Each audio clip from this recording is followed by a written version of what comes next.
What is the purpose of worrying? Our anxieties can be caused by a number of things.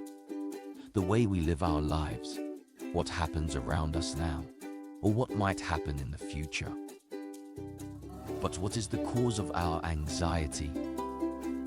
If you are knowledgeable in a particular topic, talking to a friend about it for an extended amount of time is no challenge.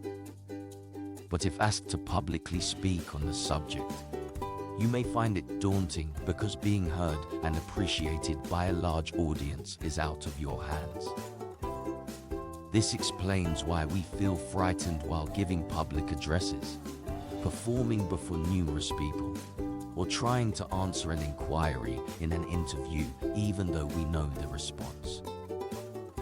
In these conditions, our attention wanders from the task at hand as we worry about things that are not within our control, like other people's opinions or intentions. A person's worries are usually based on the past or the future. They are based on what has already happened or may happen in the future. We indulge in unproductive activities when we attempt to control our past or future. Imagining a future where we might run out of money or fall ill consumes our present moment, the only one in which we can enjoy ourselves. We keep reflecting on what we should have done and what someone else should have done. Future worries. How to get rid of them? All such questions are anxieties about the future. What if we lose our job? What if our spouse leaves us? What if we fall ill? What if we miss the flight? What if we don't have enough money to retire? Anxiety may arise about a future event. What if I am late? Or an event that may take place in the distant future. Such worries rob us of our happiness in the present. The true meaning of happiness is to enjoy the present without worrying about the future. Seneca, on Benefits, 7.2. It is true that we should think ahead and take precautions for what may come. Setting aside money for our retirement, or leaving in plenty of time to get to a meeting, are practical steps in this direction. Still, worrying can be pointless and useless. To reduce our anxieties about the future, it's best to consider what is within our power and act upon it. Then face the rest when it happens. To illustrate this idea, if you are concerned about your financial situation later in life, focus on budgeting now and manage what comes up as it arises.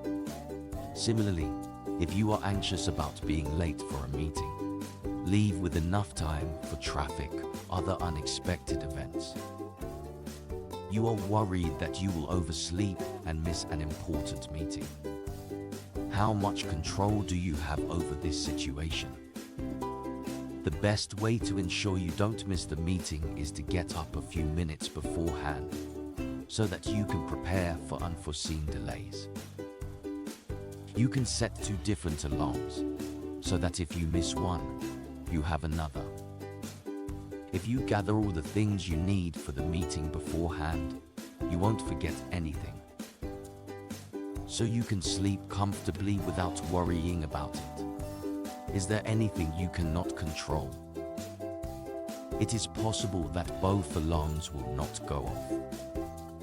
Or you may sleep through them.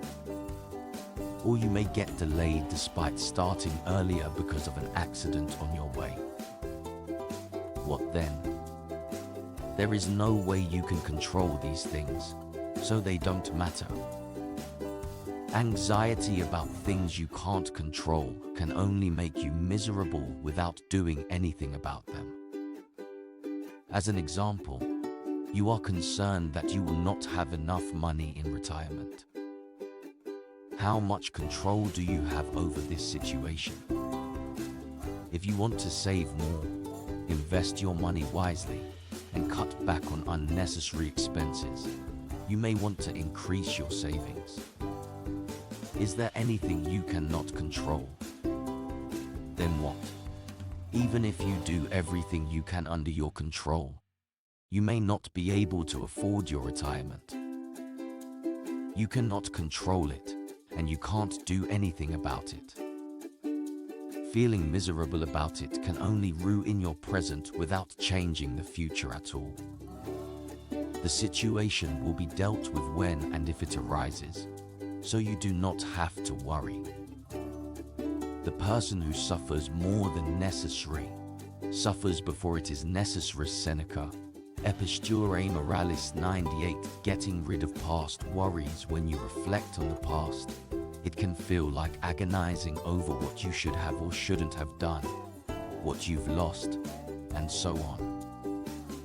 But unlike worrying about the future, which may require some action to steer it in your direction which may not be successful, scenarios from the past are 100% out of your control.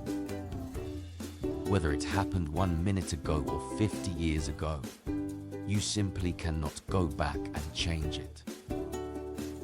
No matter if it's something minor like a vase broke in 10 minutes ago or a tougher experience during your childhood 50 years prior, they are done and cannot be brought back.